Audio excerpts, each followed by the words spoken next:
Absolutisht. Është rreshtuar në ngjarjet e fundit është rreshtuar hapur kundër Iranit e tjerë. Pra, në syt e administratës sotme dhe të shtëpisë të bardhë sotme. Pra dalim tek ajo që thotë Proku. Shqipëria është një vend jo problematik. Është low risk, thot low urgency. Do të thonë nuk ka, do të thonë ne jemi risk i vogël, urgjencë e vogël. Prandaj edhe kemi ndenjur kaq vite pa ambasador, ndërkohë që Kosova ka pas edhe Filip Kosnetin, ka pas edhe Jeffrey Ovenierin. Pra, e kanë mbajtur sepse ajo ka probleme me Serbinë, ka dhe probleme si shteti i ri etj. Ne jemi quajtur një shtet pak më i konsoliduar dhe nuk ka pas urgjencë. Okej. Ky është bie që të lajmi mirë për Shqipërinë. Po Çeku? Po nuk e di për kë është lajmi mirë në skenën politike pastaj. Le ta lexoj si të duan se natyrisht secila palë do bëjë spekulimet e veta. Heshte ka për momentin nga gjitha palët. Sepse po përpiqet të kuptojnë nga vjen, tamam. Ky vjen nga Donald Trump direkt, kjo është pak po e sigurt. Jo, sigurisht që vjen nga Donald Trump, po nëse do vinte nga Departamenti i Shtetit, do të ishte shumë e lehtë për ta lexuar profilin e një diplomati dhe ne do thonim që ky profil, siç Zonja Kavalec për shembull, ishte e qartë profili i saj. Ky profil dhe karriera e këtij personazhi do të vi pavarësisht se nuk e thot, do të merret me këto tema dhe këto çështje. Ose natyra e tij, ose si vije e tij e angazhimeve në këto vende ka sjell këto lloj produktesh. Në rastin konkret kemi një ushtarak të nderuar, i cili të vetmi background që ne mund t'ja lexojmë dhe mund të spekulojmë sadopak është backgroundi i njohjeve të tij të thella në lindjen e mesme. Pra, përveç shërbimeve në atë rajon, njeh edhe gjuhën, pra flet arabisht, dhe e vendosur kjo në kontekstin e një Shqipërie të rreshtuar, hapur.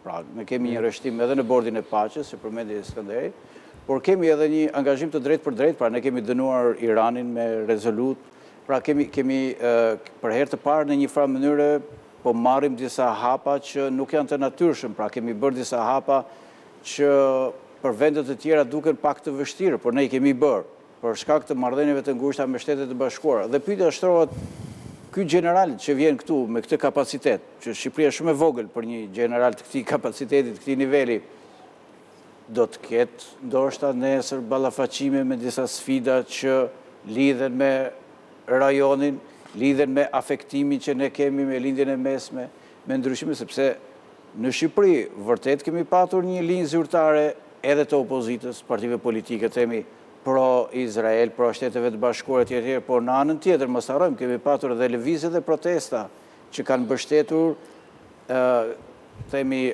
rezistencën palestineze dhe kanë qenë pothuajse gati indirekt, nuk e kanë shprehur në hapur, por kanë qenë kundër Izraelit, pra antisemitizmi, një farë mënyre, nëse futesh në për postimet shqip në shumë faqe të internetit, në Facebook, apo ku të duash ti në rrjetet sociale, ke një ballafaqim dhe ke një dialog dhe një debat shumë të hapur lidhur me këto tema që sot duken pak fillestare, por në një të ardhme të afërt ndoshta mund të jenë problematike. Ne nuk e dim se ku po shkojmë si vende dhe si interesa gjeostrategjike dhe sa do të lëkundet stabiliteti i rajonit, sa do të prekemi ne nga një ravizim ose një ndryshim i hartës së interesave gjeostrategjike.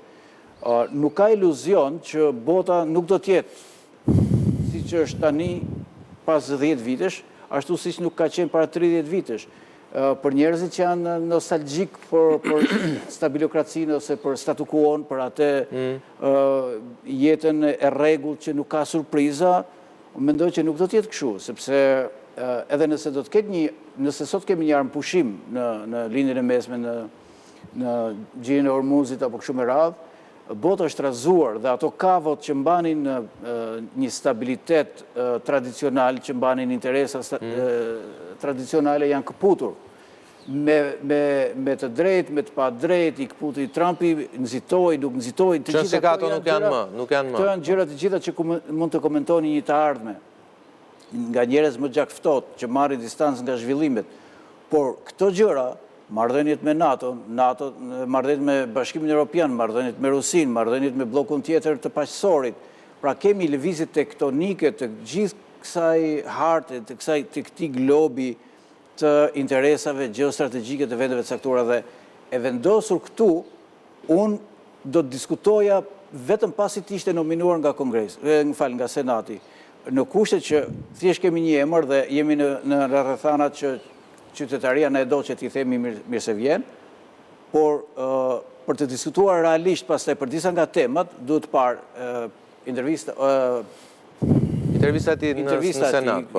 Dhe prioritetet që ai do shfaqë në Senat dhe leximi nga kundërshtar të tjerë, sepse t'jeni sigur që portej mikpritësve do ketë kundërshtar tonë. Sigurisht sepse për vendet jo miqësore me Shqipërinë, ardhja një generali në Shqipëri me petkun e një ambasadori, sigurisht që do të thotë shumë. Vërtet është e martesë politike, si që përmendit dhe Frogu, po e martesa politike nuk e fsheh backgroundin, lidhjet e tij, afërsinë sigurisht me presidentin, por afërsinë e tij me shërbimet e inteligjencës, me shërbimet e ushtrisë, me sigurisht se ka security, ka akses sigurie. Për shkallën që ai ngado që të shkoj. Kam përshtypjen që këto edhe kur janë pension marrin briefings të sigurisht është përderisa ai nuk ka qeduar dhe nuk ka pengesë për të marrë them informacion dhe për të qenë pjesë rezervë, ai në çdo kohë është një njeri aktiv. Deri ditën që largohet nga kjo botë, një general... Ai mund të kthehet në detyrë, po. Është në detyrë. Presupozohet që është në detyrë për interesat e vetë. Ambasador? Kam përshtypjen që ajo që ka penguar ambasadorët të konfirmohen nga Senati ka qenë situata politike në Shtetet Bashkuara të Amerikës, ku Senati në atë kohë ka qenë goxha i përçar dhe lufta që i bëjnë republikanët, demokratëve, prandaj edhe që nuk janë miratuar David Kostelançik apo dikush tjetër. Sot që flasim, situata në Senat, deri në nëntor është totalisht në kontrollin e republikanëve, kështu që nuk besoj se do ketë ndonjë problem të madh. Për miratimin e tij. Për miratimin e tij. Po të kemi parasysh librin e Chris Hillit që flet për karrierën e tij, në një farë mënyrë ai thotë ka të bëjë shumë edhe interesi i personit, nëse personi është çik më interesuar për ta shtyrë atë kandidaturën e vet në Senat, mund të gjithësi më shpejt. Po ajo që do thosha unë lidhur me punën e tij të ardhshme këtu, kam përshtypjen që do jetë goxha e vështirë sepse e para, siç nisa të thosha pak më përpara, presidenti aktual i Shtetet Bashkuara të Amerikës, edhe kostumi Jezu Krishtit i rri ngushtë, domethënë, dhe papa i duket si e martesë e tij, trajton sikur e ka punonjësin e vet, apo edhe me Melonin ishte mërzitur sot. Dhe ka një deklaratë diku nga janari më duket i këtij viti ku thotë vetëm morali im dhe mendja ime është gjykat si veprimeve të mia, vetëm ata janë se çfarë kontrolloj unë. Zot na ruaj. Kështu që në këto kushte, puna e kandidatit për ambasadorin në Shqipëri është jashtëzakonisht e vështirë, sidomos në momentin kur do duhet të zbërthej strategjinë e sigurisë kombëtare të Shtetit Bashkuar të Amerikës në ambientin shqiptar.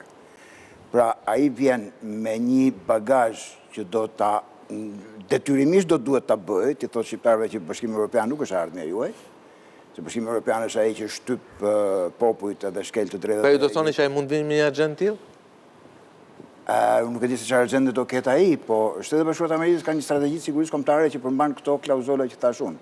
Dhe një ambasador është i detyruar që të zbatojë strategjinë e sigurisë kombëtare të shtetit të tij. Për më tepër që ka të bëjë me një president i cili për buzjen, për liderat e Europës nuk ka tentuar as ta maskojë as ta fshehë, domethënë në të gjithë aktivitetin e tij të këtij viti e pak ka treguar një lloj në mos tjetër, po thënë një nënvlerësim të hapur për liderët e Bashkimit Evropian. Në këto kushte, kur ka një ambient shqiptar që është vetëm të shkojë, pra të ikë nga Shqipëria, të shkojë në Europë, aty do t'i duhet që të na thotë neve rrini aty ku jeni se është më mirë të jeni një vend me ekonomi nacionale të zhvilluar se sa të bëheni vasal të Bashkimit Evropian. Në këtë këndvështrim, mesazhet janë goxha kontradiktore që aty do t'i duhet të notoj. Le të mbajmë parasysh Shtetet Bashkuara të Amerikës historikisht, unë dy raste kam pasur gjatë punës time, ku kanë qenë ambasador në nomenklatura politike, një herë në OSB edhe një herë në Vjenë, ku ishte e shoqja e Edward Kennedy-t gjatë Bidenit, dhe profili ambasadës amerikane rritet jashtëzakonisht shumë kur ka figura të tilla. Ndoshta varet edhe nga personi, se shoqja pra kur ka martesa politike, profili ambasadës është shumë herë më i lartë, domethënë. Dhe kështu në OSB ishte në kohën e George W. Bush, ishte shumë herë më aktiv dhe si thua njerëzit mundoheshin të rrinë më afër duke menduar. Pra kjo vjen për shkak të afërisë që ka me shefin direkt, apo? Eksakt. A përkthehet kjo realisht në produkt, duke qenë që është e martesë politike apo jo, këtë nuk jam gjendje ta them. Mund të them atë që kam vëzhguar, vrojtuar. Që kur vjen një figurë politike... Në dy raste që them unë, nuk e di ambasadorës amerikane në Greqi, a kanë grekët të njëjtën ndjesi. Po unë po them dy raste që kam përjetuar unë, njëherë në OSBE në vitet 2000 dhe njëherë në 2021-22 në Vjenë.